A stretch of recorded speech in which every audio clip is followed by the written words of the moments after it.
জীবনে সফল হতে কে না চায়, কিন্তু সাফল্য সবার কাছে এসে ধরা দেয় না। যে ব্যক্তি সঠিক নিয়ম মেনে কঠোর পরিশ্রম করে, তাকে সফল হতে কেউ আটকাতে পারে না।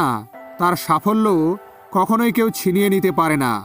আপনিও যদি জীবনে সফল হতে চান, তাহলে আজকের এই ভিডিওতে বলা 6টি নীতি ভালোভাবে মেনে চলবেন। নাম্বার 1, আত্মবিশ্বাস। আত্মবিশ্বাসের জোরে একজন ব্যক্তি খুব কঠিন কাজ এবং পরিস্থিতিতেও সহজেই তার পথ খুঁজে পায়। আত্মবিশ্বাস এমন একটি জিনিস যা মানুষকে তার জীবনে কখনোই হারতে দেয় না। আত্মবিশ্বাসী ব্যক্তিকে কেউ হারাতেও পারে না। তাই একজন সফল মানুষ হওয়ার জন্য আপনাকে অবশ্যই আত্মবিশ্বাসী হওয়া প্রয়োজন। নাম্বার 2, কঠোর পরিশ্রম। কঠোর পরিশ্রমের দ্বারা অসম্ভব কাজকে সম্ভব করা যায়। একজন ব্যক্তি তার কঠোর পরিশ্রমের ফল শীঘ্রই পেতে পারে, আবার কিছু কিছু ক্ষেত্রে কঠোর পরিশ্রমের ফল পেতে দীর্ঘ সময়ও লাগতে পারে। কোনো কাজে সাফল্য পেতে কঠোর পরিশ্রমের অন্য কোনো বিকল্প নেই। কঠোর পরিশ্রম হলো সাফল্যের মূল মন্ত্র। নাম্বার 3, সাবধানতা।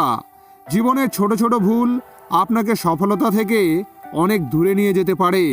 তাই জীবনের ব্যর্থতা এড়াতে সাবধানে কাজ করুন, যাতে আপনার দ্বারা কোনো রকম ভুল না হয়। নাম্বার 4, জ্ঞান অর্জন করা। জ্ঞান হলো মানুষের প্রকৃত বন্ধু। বইয়ের জ্ঞান হোক বা যে কোনো কাজের অভিজ্ঞতা, মানুষের জ্ঞান কখনোই নষ্ট হয় না। একজন জ্ঞানী ব্যক্তি তার জীবনে কখনোই ব্যর্থ হন না। সে তার জ্ঞানের আলো দিয়ে সব রকম অন্ধকারকে দূর করে দিতে পারে। নাম্বার 5, শ্রবণ শক্তি। বর্তমান সময়ে একজন মানুষের ব্যর্থতার সবচেয়ে বড় কারণ হলো তার দুর্বল শ্রবণ শক্তি। এখানে দুর্বল শ্রবণ শক্তি বলতে কান খারাপ হওয়া নয়।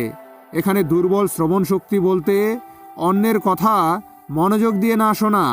মানুষ একে অপরের কথায় প্রভাবিত হয়, রেগে গিয়ে ভুল সিদ্ধান্ত নেয়। এতে তারা নিজেদের ক্ষতি করে। তাই সবসময় বলার আগে কে কি বলল তা ভালোভাবে শোনা উচিত। যে ব্যক্তি প্রতিটি পরিস্থিতিতে চোখ কান খোলা রাখে, তিনি কখনোই ব্যর্থতার মুখোমুখি হন না। নাম্বার 6, অর্থের সঠিক ব্যবহার। যে ব্যক্তি অর্থের সদ্ব্যবহার করতে জানে, সে কখনোই ব্যর্থ হয় না। আপনার কষ্টের দ্বারা উপার্জিত টাকাকে নিজের জীবনের প্রয়োজনে খরচ করার পাশাপাশি কিছু পরিমাণ অর্থ আপনার ভবিষ্যতের জন্য সঞ্চয় করুন, যাতে কোনো রকম সমস্যা আসলে আপনি অর্থনৈতিকভাবে কখনোই ভেঙে না পড়েন এবং বিপদ থেকে সহজেই বেরিয়ে আসতে পারেন। ভিডিওটি ভালো লাগলে ভিডিওটিকে লাইক করে চ্যানেলটিকে সাবস্ক্রাইব করে দেবেন। সকলে ভালো থাকবেন, সুস্থ থাকবেন।